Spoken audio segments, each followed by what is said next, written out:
Édition spéciale de 22h30. Bonsoir à tous. Voici les titres de ce journal. Ouverture de la première séance du dialogue entre gouvernement et syndicats, l'actualisation de la plateforme présentée par le gouvernement et entre autres souhaits émis par les syndicalistes.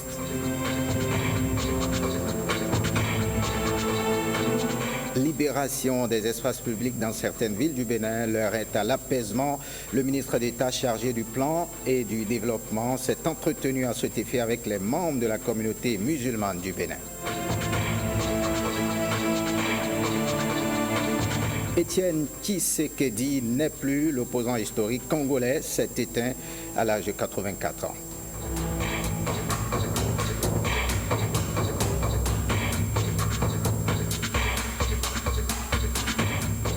Coupe d'Afrique des Nations au Gabon. Bonsoir Gabriel. Bonsoir Kodos. Le Cameroun rejoint l'Égypte en finale après sa victoire 2-0 contre le Ghana. Le verdict est tombé sans prolongation ni tir au but. 2-0, le Cameroun a été plus fort et mérite cette finale. Merci à vous Gabriel, à tout à l'heure. Parlons donc de cette audience. Louise Mushikiwabo est à Cotonou. La ministre rwandaise des Affaires étrangères a été accueillie dans la soirée de ce jeudi par son homologue du Bénin, le ministre Aurélien Agwenoshi. La chef de la diplomatie rwandaise et sa délégation sont arrivés au Bénin dans le cadre d'une mission de suivi des accords de partenariat signés entre les deux pays. Juste à sa descente d'avion à l'aéroport Cardinal Bernardin Ganti, Louise Mushikiwabo a indiqué à la presse le but de sa visite. On l'écoute au micro de Renaud Akapo.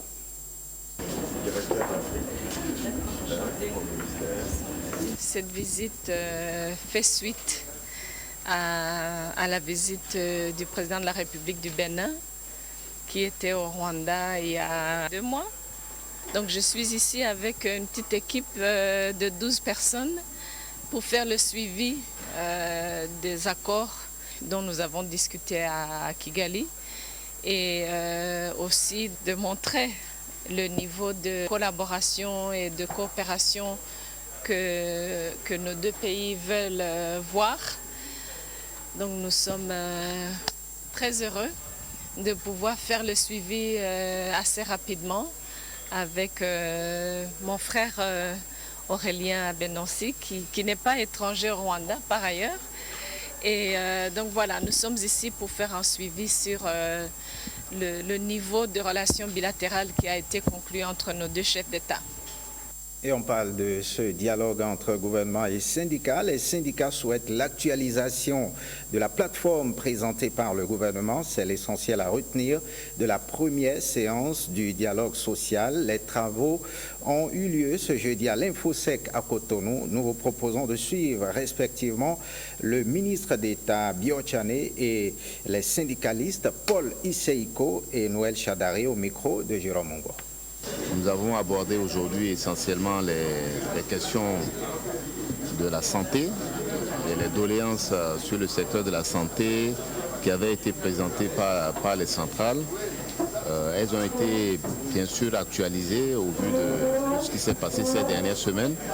Et je crois que les réponses qui ont été apportées par le gouvernement ont été dans l'ensemble jugées satisfaisantes.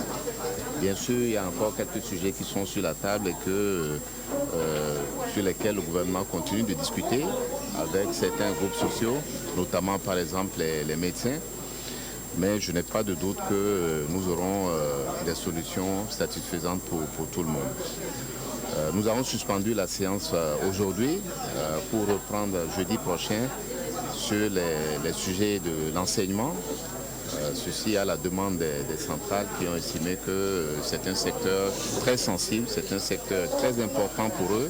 Et par conséquent, ils souhaiteraient prendre du temps pour bien maîtriser et bien internaliser les réponses qui ont été apportées par le gouvernement. Nous avons écouté les ministres sur les satisfactions. Nous avons dit nous allons présenter des compléments de revendications pour actualiser les revendications tant dans le secteur de la santé que nous avons étudié un peu de long en large, que dans le secteur de l'éducation Et il reste le secteur privé, le secteur du développement rural, et j'en passe. Et il y a aussi le secteur de la justice. Parce qu'il y a eu les dernières grèves dans le secteur de la santé, il y a eu des revendications et nous avons souhaité qu'on les intègre et qu'on nous dise à quel niveau, n'est-ce pas, de satisfaction ils sont. Parce que c'est 17 points, mais les 17 points, il y a des points qui ont été actualisés et nous avons voulu que cela soit fait de manière à ce qu'on nous dise clairement ce qui est fait.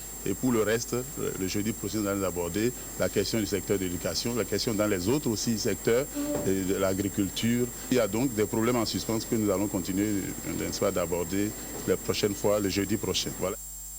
Autre actualité, le comité d'apaisement de la communauté musulmane du Bénin était hier au cabinet du ministre d'État chargé du plan et du développement, Abdoulaye Biotchane, et ses hôtes se sont entretenus sur le dossier de la libération des espaces publics et sur les mesures interdisant les manifestations religieuses dans les rues. À l'issue de leur entretien, ils se sont prêtés aux questions de la presse. Ils sont au micro de Wenceslas Aouaimon et Ghislain Poguet. Nous ne sommes pas contre la décision du gouvernement en ce qui concerne l'assainissement des trottoirs, des domaines publics. L'expression de la foi n'a jamais constitué un problème au Bénin. Nous sommes un pays de tolérance. Nous souhaitons la paix. Nous voulons vivre dans la paix. Nous voulons imposer la paix par la paix. Nous sommes ouverts. Nous ne sommes pas fermés. Notre réunion a été véritablement une réunion d'apaisement pour rassurer et les membres du comité et l'ensemble de la communauté islamique du Bénin que la décision du gouvernement est une décision qui vise à améliorer les conditions de vie des populations et en particulier à améliorer le cadre de vie de nos concitoyens. Donc forcément, elle ne peut pas être dirigée contre une communauté particulière.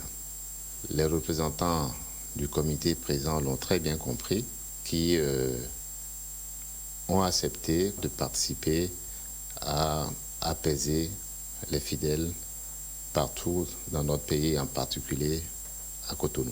Voilà l'objet de cette réunion qui va être poursuivie dans quelques jours par une autre réunion avec le chef de l'État, à qui ils pourront présenter leur perspective de ce qui est en train de se passer. Je pense qu'il y a effectivement un début d'apaisement dans la communauté. Parlons sécurité à présent. Un nouveau stand de tir pour la police nationale. L'infrastructure a été mise en service à Cotonou ce jeudi. C'est un fruit de la coopération entre les États-Unis d'Amérique et le Bénin. Reportage Brice Thibozo, Ghislain Poguet.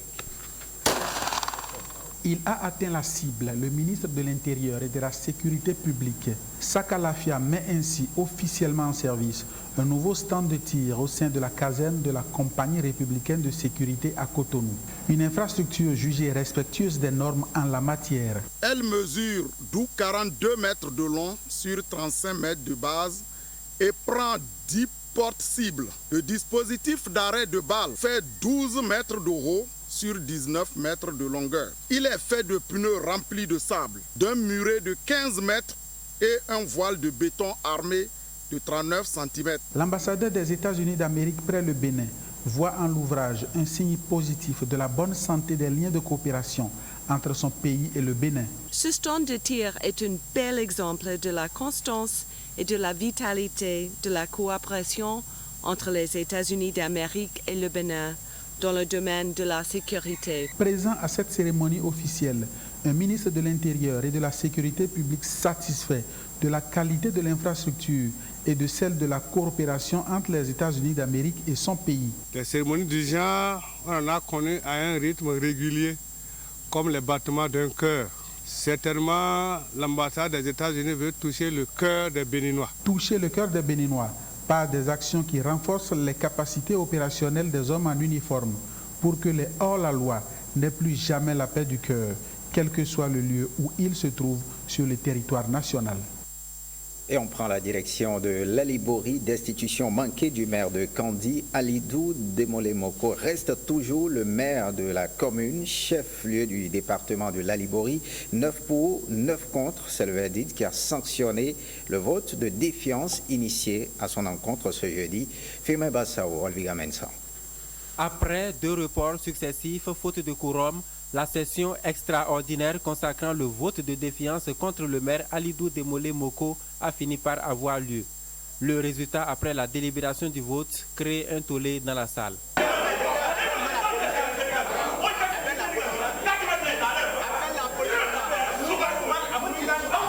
Je suis parmi ceux qui ont voté pour son départ. On vient de perdre une bataille, on n'a pas perdu encore la guerre. Parce que notre cause, elle est légitime. Ce qu'on lui reproche sont des problèmes de fond et des problèmes de forme. Parce que nous pensons que notre démarche, elle est claire et nette et va dans le sens du développement de Kandi et non dans le sens du développement d'un intérêt particulier d'une seule personne. La suite, vous verrez bien. Vous verrez, comme le disent les Anglais, wait and see.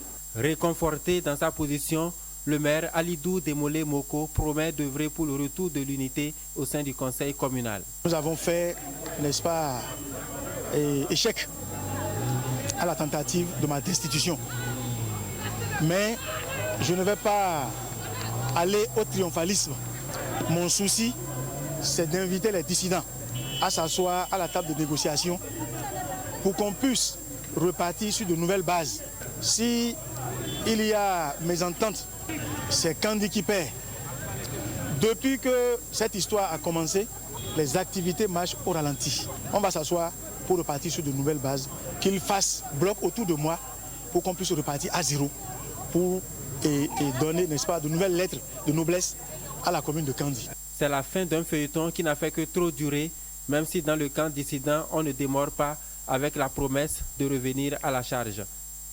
Premier conseil départemental de concertation et de coordination du plateau. 4 points sont inscrits à l'ordre du jour, dont 2 ont fait suffisamment débat. Les difficultés liées à la réception des taxes locales dans les communes depuis la mise en application de la décision de lever des barrières le long de la voie publique et la question des chefferies traditionnelles. Le compte-rendu est signé Guillaume Avienou et Patrick Nimavo. Le Conseil départemental de concertation et de coordination du plateau sur le site qui va abriter la future cité administrative du département. Un site de 22 hectares à cheval entre les frontières des communes d'Adiawéré et de Pobé. Une visite qui donne le top de la rencontre entre les maires du département et leur autorité de tutelle.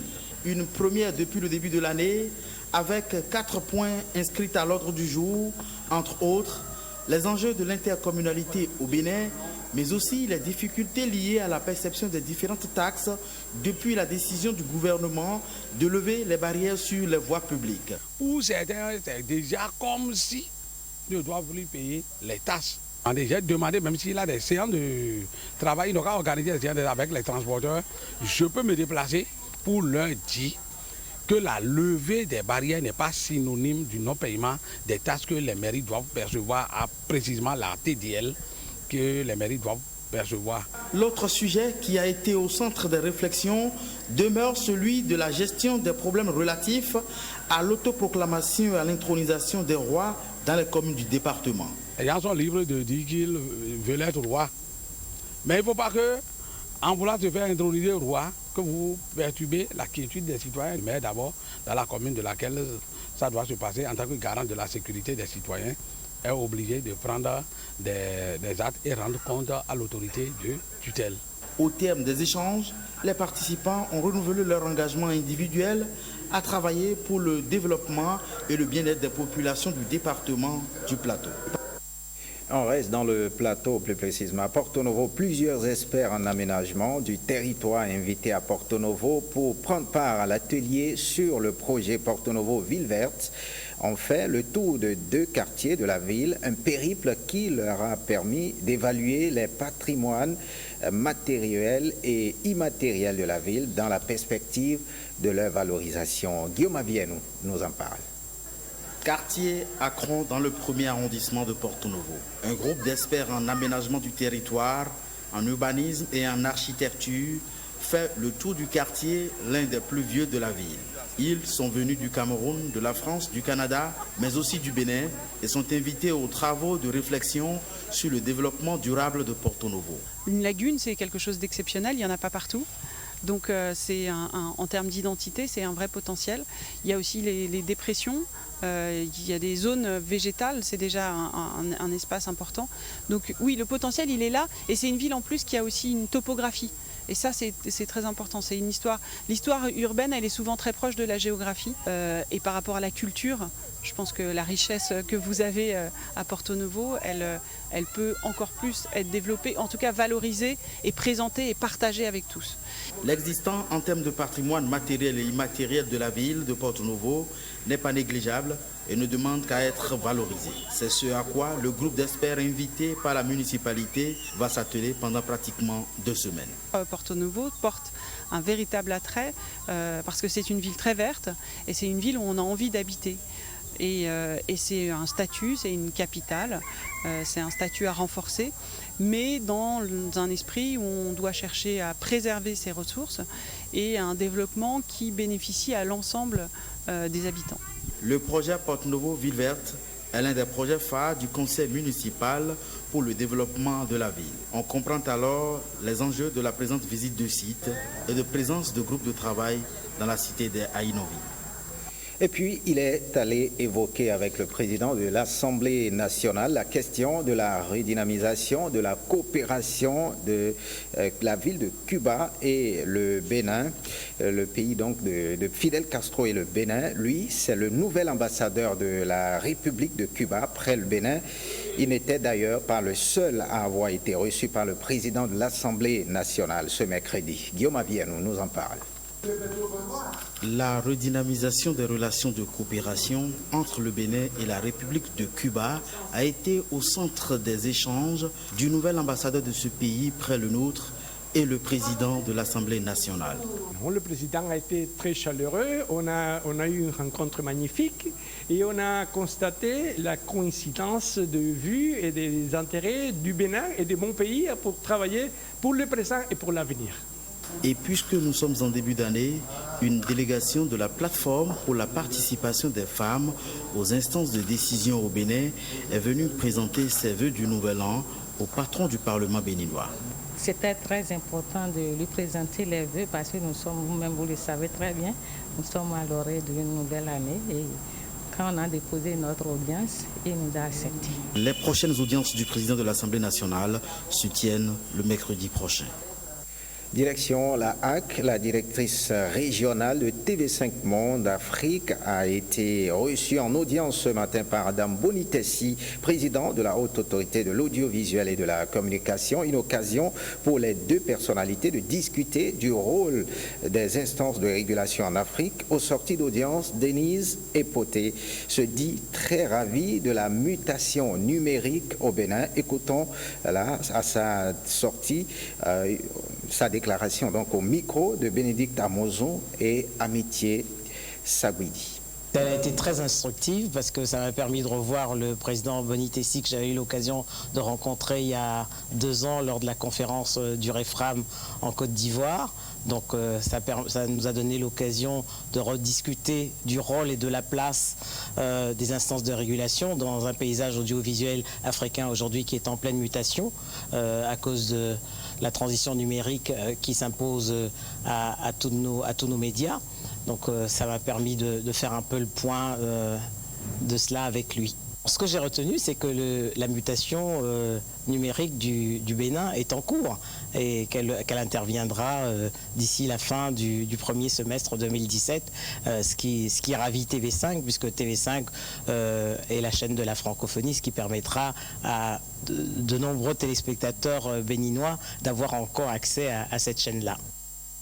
Cotonou abrite les 28e journées annuelles du club des dirigeants de banques et établissements de crédit d'Afrique. Durant 48 heures, ces membres de la communauté bancaire de l'Afrique vont échanger sur la contribution des banques et des institutions de crédit à l'émergence économique et sociale du continent. Blaise Adampo. 18 délégations en provenance des pays de l'Afrique et un représentant du Vietnam échangent sur la problématique de l'émergence économique et sociale du continent. Le changement de paradigme avec à la clé l'accompagnement des PME par les établissements bancaires apparaît notamment comme une piste de sortie. Malgré leur créativité et leur dynamisme, les petites et moyennes entreprises africaines apparaissent comme des chaînons manquants de nos économies et souffrent d'un manque d'accès au financement bancaire. Pourtant, mieux placées pour créer de la valeur ajoutée, des emplois, de développer des filières de production et de distribution, elles mériteraient l'accompagnement de nos établissements. Depuis sa création en 1989, le Club des dirigeants des banques et établissements des crédits d'Afrique mène des actions dans le but de renforcer l'émergence économique, financière et sociale de l'Afrique. Le club ne compte pas s'arrêter en si bon chemin. Nous sommes donc conscients que tant qu'il reste à faire, rien n'est encore fait.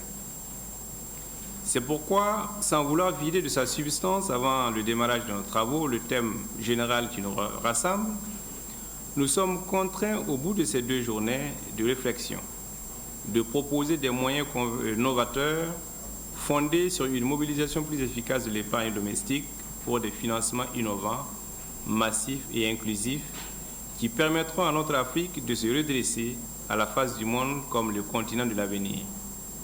La rencontre de Cotonou permettra de jeter les bases d'une Afrique véritablement émergente. Le groupe de travail fiscalité du secteur privé était ce matin à la Direction générale des impôts. Objectif, donner l'exemple du paiement de la taxe sur véhicules à moteur TVM et inviter les Béninois à s'acquitter de cette taxe. Martial Guédigan. Depuis le 1er janvier 2017, avec la loi des finances 2017, le gouvernement, dans sa nouvelle politique, a estimé qu'il faut avoir une contribution de tous les citoyens qui ont une voiture. Il s'agit de la TVM, la taxe sur véhicules à moteur. C'est décidé par l'État pour la construction du pays. Je crois que nous devons le faire. Tout le monde doit le faire. Mon véhicule, je crois que c'est 9 chevaux, donc je dois être dans la tranche de 30 000 francs environ. Le groupe de travail des fiscalistes du secteur privé apporte son soutien à la chose. Tous étaient là pour le bon geste. On peut dire que compte tenu du coût de vie, compte tenu de ce que nous vivons en ce moment, c'est difficile de payer ce montant. Mais c'est voté. Le 1er avril, c'est le début de la répression. Et qui dit contrôle, dit contrainte. En matière d'impôts, l'État a toutes les prérogatives de puissance publique pour recevoir ces fonds. Et donc, dès lors que la loi a été votée et promulguée, nous sommes obligés. La Direction générale des impôts a pris des dispositions pour la bonne marche de l'opération. Nous avons d'abord rendu possible la perception de cette taxe sur toute l'étendue du territoire national à travers tous nos guichets. Et pour ceux qui sont à Cotonou, il y a 3 centres des impôts, un à Kwakpa, un à Saint-Michel et au Champ de Foix. Mais au-delà de ça, nous avons prévu qu'à la Direction générale des impôts, il y a ce guichet où il n'y a pas du tout l'affluence. La TVM, un apport à la construction du Bénin. Parlons agriculture. Des réformes sont en cours dans la filière NACAD au Bénin. De nouvelles mesures sont prises par le gouvernement pour rendre le secteur plus compétitif. On en parle dans ce reportage de Simon Villon et Dorcas Tito. Deuxième produit de rente après le coton au Bénin, le secteur de la NACAD s'assainit. Désormais, la commercialisation intérieure des noix de cajou par les acteurs est subordonnée à la possession d'un agrément. Pour être commerçant, c'est-à-dire acheteur ou producteur, c'est-à-dire il y a des règles. Il faut être à jour d'abord vis-à-vis de tes fiscs. Vis-à-vis comment avoir un risque de commerce et ta carte professionnelle en cours de validité, payer tes patentes. Donc cela déjà veut dire que tu peux exercer ce métier. Mais on ne peut pas se lever, dire que je deviens acheteur. Non, ça fait partie des réformes. Pour les transformateurs locaux, une prime leur sera accordée en vue de les inciter à produire en prenant en compte l'aspect qualité-prix. Pour avoir une tonne en acajou, en sadin, en amande, il faut avoir 5 tonnes pour avoir une tonne. C'est des gens qu'il faut encourager pour qu'il y ait la valeur ajoutée, pour encourager d'autres personnes de venir implanter les usines au Bénin.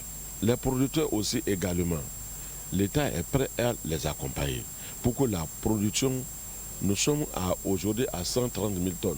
L'année dernière, on n'aura fait que 100 000 tonnes. D'ici peu, des réformes seront introduites dans la filière anacarde. Pour la prochaine campagne, les producteurs prévoient 180 000 tonnes. L'opération de déguerpissement, ce n'est pas seulement sur la terre ferme, même sur l'eau, on fait le ménage.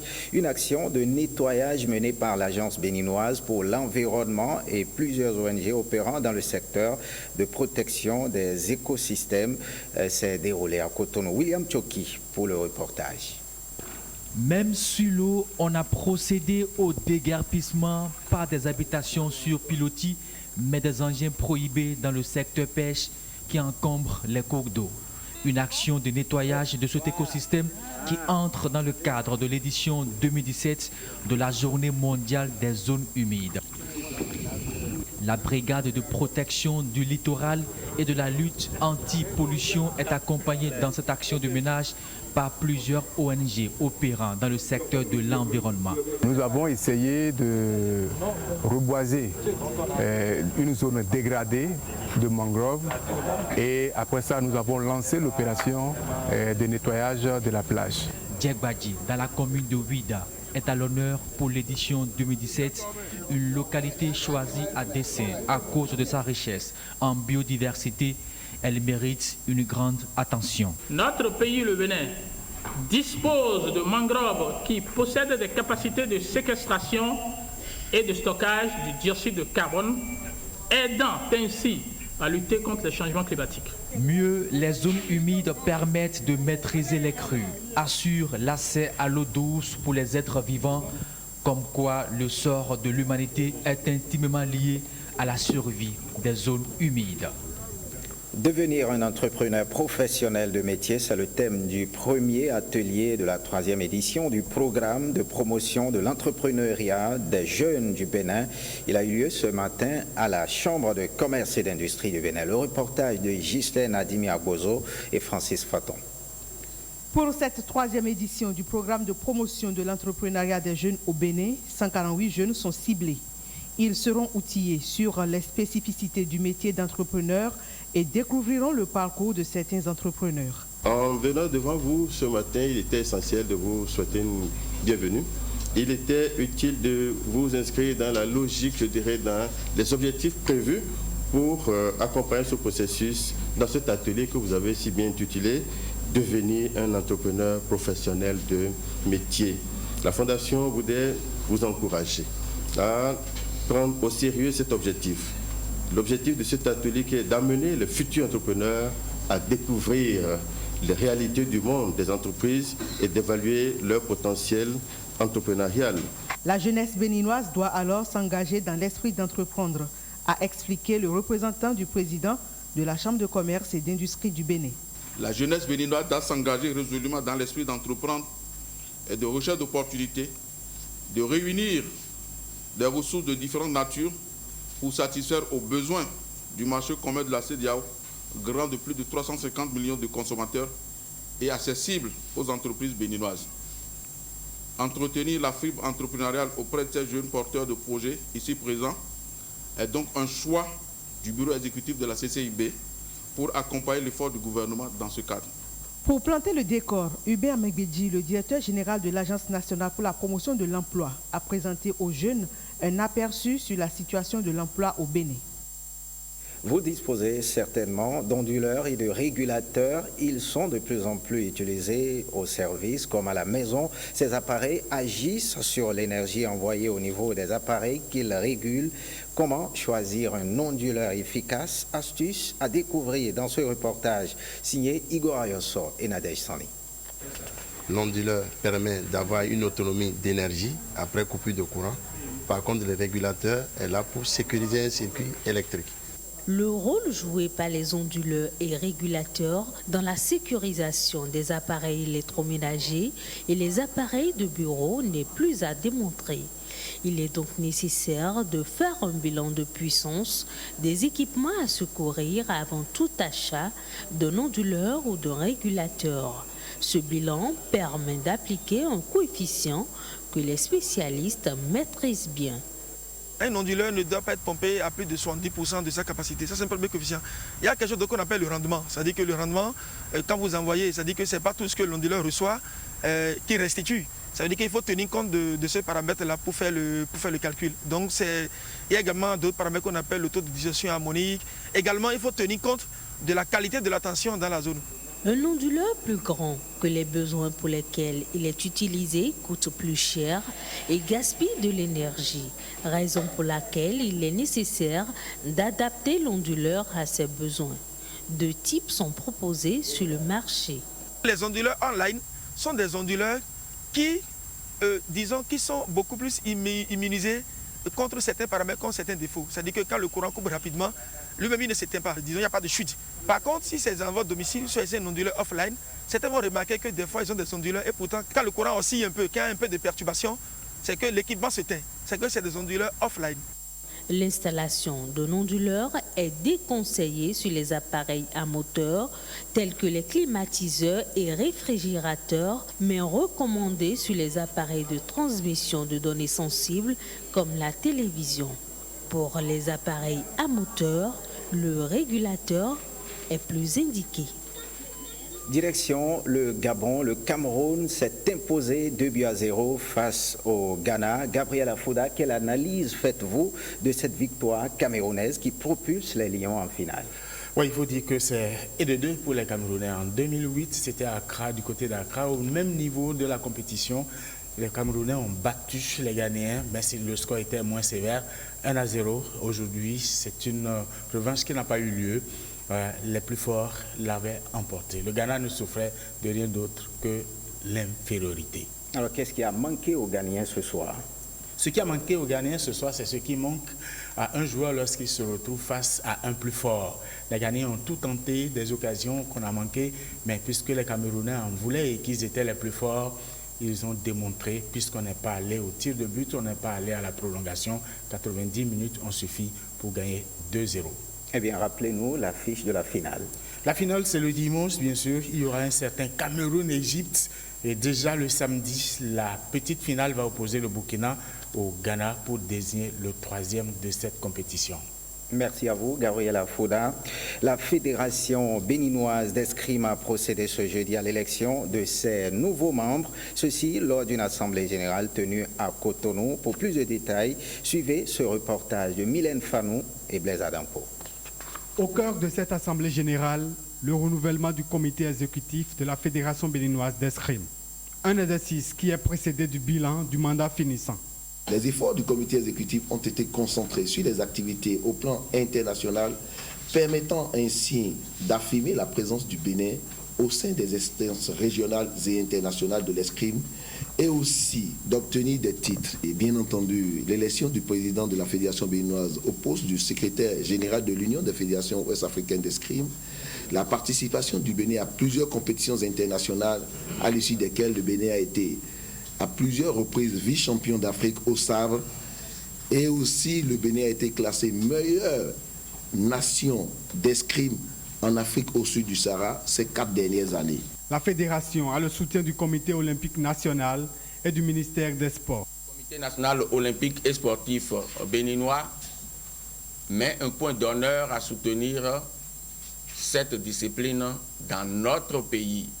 Je voudrais vous rassurer que sur les chantiers de la performance, vous pouvez compter sur le soutien personnel de M. le ministre des Sports et sur celui de tout son département. Au thème de l'Assemblée, Jacques Okoumensou, le président sortant, est reconduit pour un mandat de 4 ans. Cette élection coïncide avec l'Olympiade qui a démarré depuis le 1er janvier 2017. Et notre rêve, comme l'avions si bien fait pour ce qui concerne le premier mandat, c'est de nous qualifier pour les prochains Jeux Olympiques Tokyo 2020.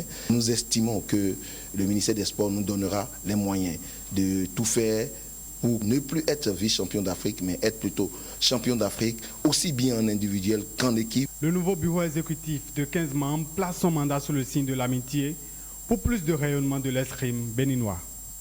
On quitte le Bénin avec ce carnet noir, une figure emblématique du monde politique congolais. C'est éteint et plonge la République dans l'incertitude. Il s'agit de l'opposant historique de la RDC, Étienne Tshisekedi, qui pendant plusieurs décennies a mis tout son savoir-faire et son savoir-être au service de son pays. Marie-Louise Perrin parle des actions de l'illustre disparu dans ce compte-rendu. Regardez. Cette figure incontournable de l'histoire moderne de la République démocratique du Congo s'est éteinte hier mercredi 1er février 2017 à l'hôpital Sainte-Élisabeth de Bruxelles à l'âge de 84 ans dans des circonstances non encore révélées. Originaire de Luba, Étienne Tshisekedi dit Titi est connu pour être l'opposant historique au Congo depuis l'ère Mobutu jusqu'à hier. Concurrent malheureux de Joseph Kabila à la présidentielle de novembre 2011, marqué par des irrégularités massives, le chef de l'UDPS entendait Union pour la démocratie et le progrès social, n'avait jamais reconnu la victoire de Joseph Kabila et s'était autoproclamé président élu de la RDC après l'annonce des résultats officiels. Pour négocier le départ du président Kabila, le parti d'Étienne Tshisekedi est entré en pourparlers avec la majorité soutenant l'actuel président de la RD Congo pour l'avenir du pays. Le 31 décembre dernier, les deux hommes avaient signé un accord pour mettre en place un régime de transition. Depuis l'annonce de la disparition de ce défenseur acharné de la démocratie, ses partisans craignent que son décès signe la fin de l'accord de décembre 2016. Maintenant, une question reste au bout des lèvres. Qui prendra sa relève à la tête de l'opposition? Fin de ce journal, merci de l'avoir suivi. Retrouvez cette édition sur le site de l'ORTB, www.ortb.bj. Merci de votre fidélité. À très bientôt.